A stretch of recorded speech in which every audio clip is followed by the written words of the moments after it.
দপ্তরে যেমন যেমন ভ্যাকেন্সি আছে তাকে পূরণ করা হবে। তো রাজ্য সরকার বাজেট তো আমরা আশা করি জানি, এবং নিয়োগ নিয়েও কিন্তু বড় বাজেটে অনেক বড় বড় ঘোষণা করেছেন, ঠিক আছে।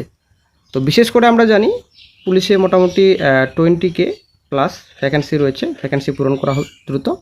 এবং যে কন্ট্রাকচুয়াল পোস্টগুলো রয়েছে আশা করি আমরা জানি, এদিকে সিভিক ভলেন্টিয়ার রয়েছে, ভিলেজ পুলিশ রয়েছে, প্লাস এদিকে আপনাদের ডাটা এন্ট্রি অপারেটর, অ্যাকচুয়ালি সব দপ্তরে যে কন্ট্রাকচুয়াল পোস্ট রয়েছে গ্রুপ ডি গ্রুপ সি সহ সব দপ্তরে, ঠিক আছে। তো সব কিন্তু নিয়োগ করা হবে, কিন্তু ঝাড়াই বাছাই হবে, ঠিক আছে। এই যে বর্তমানে যারা কাজ করছেন সিভিকে কিংবা ভিলেজ পুলিশে বা আদার্সে কন্ট্রাকচুয়াল পোস্টে যে কাজ করছেন, ঠিক আছে, তো ঝাড়াই বাছাই হবে। বিএসকের কথাও কিন্তু এখানে বলা হয়েছে, ঠিক আছে। বিএসকে অপারেটর পদে যারা কাজ করছেন কিংবা আদার্সে দপ্তর রয়েছে সব দপ্তরে কিন্তু কিছুটা ঝাড়াই বাছাই হবে, যোগ্যতার হিসেবে চাকরি পেয়েছেন কিনা। বাংলা সহায়তা কেন্দ্রে যে আইপ্যাকের লোকগুলোকে ঢুকিয়েছেন, ধারাই বাছাই যোগ্যতার ভিত্তিতে হবে। সম্পূর্ণ তথ্য আগে খতিয়ে দেখা হবে, তারপরে কিন্তু একটা সিদ্ধান্তে পৌঁছাবেন মুখ্যমন্ত্রী। তো এই হিসাবে যে নিয়োগের ব্যাপার বলা হয়েছে, সব দপ্তরে নিয়োগ করা হবে কন্ট্রাকচুয়াল পোস্টে, মোটামুটি ভ্যাকেন্সি ভালোই রয়েছে। তো সেই মতো কিন্তু কাজ শুরু করে দিয়েছেন রাজ্য সরকার, রাজ্যের গ্রামে গ্রামে ভলেন্টিয়ার, ঠিক আছে। গ্রাম পঞ্চায়েতে নিয়োগ শুরু হয়েছে। তো সব জেলাতেই কি নিয়োগ হবে আমরা আশা করে জানি। পুরুলিয়া ডিস্ট্রিক্টে কিন্তু বিজ্ঞপ্তি প্রকাশিত হয়েছে ভিলেজ পুলিশে, ঠিক আছে। তো মাধ্যমিক পাশে কিন্তু আপনারা আবেদন করতে পারছেন, এর আগে ভিডিওতে কিন্তু ডিটেলসে বলা হয়েছে। তো আবেদনকারীকে অবশ্যই সেই জেলার অ্যাকচুয়ালি সেই অঞ্চলের স্থায়ী বাসিন্দা হতে হবে। শিক্ষাগত যোগ্যতা মাধ্যমিক পাস করা থাকলে আবেদন করতে পারবেন। অবশ্যই ফিজিক্যালি ফিট থাকতে হবে, এবং অতীতে কোনো রকম যেন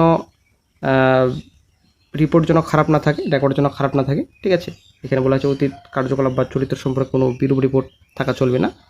বয়সে রয়েছে তো 20 থেকে 30, ঠিক আছে। 20 থেকে 30 বছরের মধ্যে আপনারা আবেদন করতে পারবেন। আপনারা শিখতে পাচ্ছেন এখানে সম্পূর্ণ ডিটেলস রয়েছে, ঠিক আছে। তো অ্যাপ্লিকেশন ফর্মেটটা আপনাদের জমা দিতে হবে, লাস্ট ডেটের কথাও কিন্তু বলা হয়েছে। তো এলিজিবিলিটি এখানে সম্পূর্ণ ডিটেলস রয়েছে। পার্মানেন্ট রেসিডেন্ট অফ দ্য গ্রাম পঞ্চায়েতের স্থায়ী বাসিন্দা হতে হবে, তবে কিন্তু আপনারা আবেদন করতে পারবেন। তো এখানে গ্রাম পঞ্চায়েতের নাম রয়েছে, পিএসের নাম রয়েছে, আপনারা শিখতে পাচ্ছেন। টোটাল ভ্যাকেন্সি ডিটেলস এখানে দেওয়া রয়েছে। তো আপনারা দেখতে পাচ্ছেন এখানে পুরুলিয়া রয়েছে, ঝালদা রয়েছে, আদ্রা রয়েছে, শান্তুলি রয়েছে, ঠিক আছে। তো একটি গ্রাম পঞ্চায়েতে কিন্তু নিয়োগ করা হচ্ছে। তো আশা করি সব গ্রাম পঞ্চায়েতেই আস্তে আস্তে করে নিয়োগের বিজ্ঞপ্তি প্রকাশিত হবে, যেমনটা আমরা পুরুলিয়া ডিস্ট্রিক্টে দেখতে পাচ্ছি।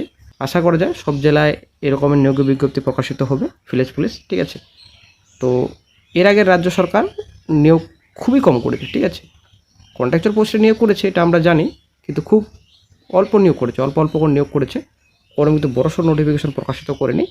তো এই নতুন রাজ্য সরকার আসার পর ভ্যাকেন্সি পড়ে থাকবে না, পরিষ্কার বলছে নতুন রাজ্য সরকার, কোনো দপ্তরে ভ্যাকেন্সি পড়ে থাকবে না, সব দপ্তরে নিয়োগ হবে, ঠিক আছে।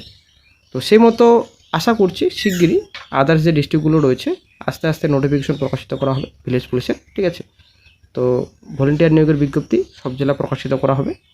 তো যখনই নতুন আরও জেলায় প্রকাশিত করা হবে বিজ্ঞপ্তি, সঙ্গে সঙ্গে চাইলে আপডেট দিয়ে দেওয়া হবে। অবশ্যই আপনারা কমেন্ট বক্সে জানাবেন কোন ডিস্ট্রিক্ট থেকে আপনারা ভিডিওটি দেখছেন। তো যখনই আপনাদের ডিস্ট্রিক্টে বিজ্ঞপ্তি প্রকাশিত হবে সঙ্গে সঙ্গে চাইলে আপডেট দিয়ে দেওয়া হবে। কোয়ালিফিকেশন এবং বয়স সম্পূর্ণ তথ্য নিয়ে কিন্তু এর আগের ভিডিওতে আলোচনা করা হয়েছে, এবং এই ভিডিওতেও কিন্তু কিছুটা আলোচনা করা হলো। তো আশা করছি শিগগির নোটিফিকেশন প্রকাশিত হবে, যখন প্রকাশিত হবে সঙ্গে সঙ্গে চাইলে আপডেট দিয়ে দেওয়া হবে।